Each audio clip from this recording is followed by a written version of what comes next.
So we're a student-run organization, and we have been since our creation, so 10 years ago actually. So I started as a pantry 4 years ago as a user and a volunteer.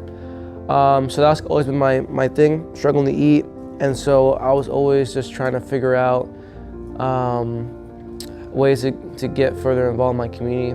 The real big thing is stigma. We only get 1,600 plus people a week, and that's not all the people, the 1/3 of people at U of A who are experiencing food insecurity. We're not getting all those people still. Why is that, right? We always look to see why.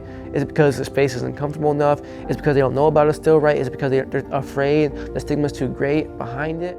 College campuses, we always talk about food insecurity like, oh, I'm eating ramen noodles every single day. Like, that's not healthy, but we are talking about it, but we're not addressing the fact that that's not okay. And that's the biggest thing. And so when the pandemic hit, more people just started having more extremity versions of food insecurity. So they started being able to not even eat, like, barely a meal a day. Yeah. So everything. Food insecurity is a form of violence, okay? And many approaches to food insecurity often only look at like providing sufficient calories to people. So when people are isolated from familiar foods, right, or have inhibited access to those foods, that is a form of violence. Because food is, right, it's nourishing, but it's nourishing beyond calories. It's also extremely important socially. Food is a site for remembering, like our origins, for remembering our connections to a particular place, to our upbringing. It is a site of affirming social relations with others. What are you doing, man? Man, I grew a lot of tomatoes. Yeah? My name's Chris Lowen. I'm the operations coordinator here at Las Milpitas. So the name is actually developed by the community. You know, people had this vision of small family plots. And so for Milpitas, you know, a milpa is like a small family farm. So Milpita, you know, the small family garden. Our garden plots, we give, you know, we make sure that 75% of them are always folks who meet the low income standards. And, you know, who those people are, there's actually quite a bit of diversity among, you know, who's low income in Tucson as well. Because if the food that you have access to aren't the foods that you enjoy or aren't culturally relevant, you know, there's just a lot of health-related diseases as well that affect the food that people can eat. And so having access to to food that's not only healthy and culturally relevant, but is just stuff that you enjoy too.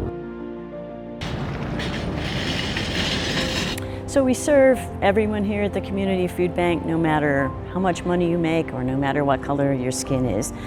When you have to pay your rent and your car payment and you know you have to get gas and your utilities, you have those fixed kind of expenses.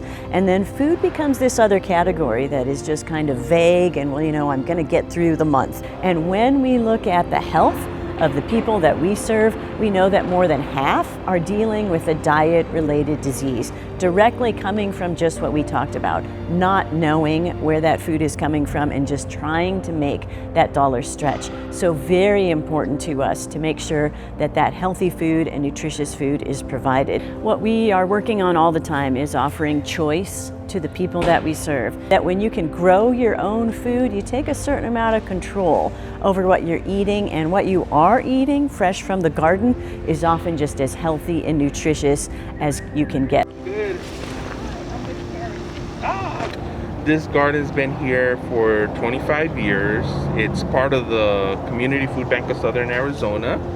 And just a little bit of history. So families from the neighborhood came to the food bank and they told the food bank, we would like to grow fresh vegetables and fruits for our children. And the food bank was let's partner, and they started this as a community garden. To see that kind of vegetable growing is really a beautiful sight. It looks different from how it does in the grocery store. It's important that we give food that is nutritious and that we serve the health of our community to really build it. But what we really are challenged to look at as a food bank is why these conditions exist in the first place.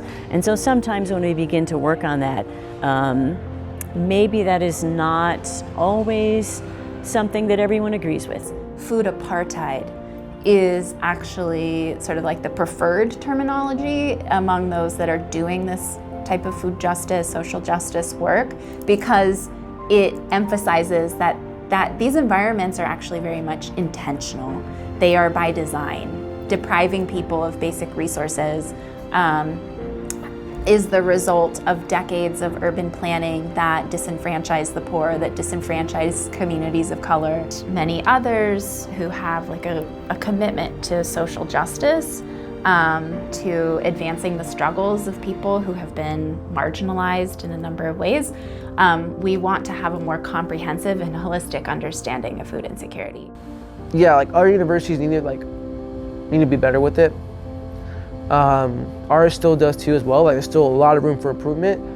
And so we're gonna continue to keep fighting for it until eventually we won't even have to exist. Because we shouldn't even exist.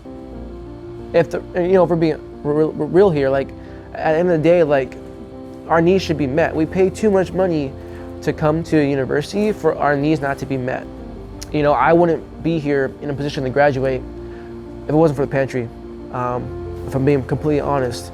There were times I wanted to drop out, times I wanted to I've seen people drop out, and not to continue going. But because there was still I was able to get some type of stability in getting a little bit of food every single day, it went a long way.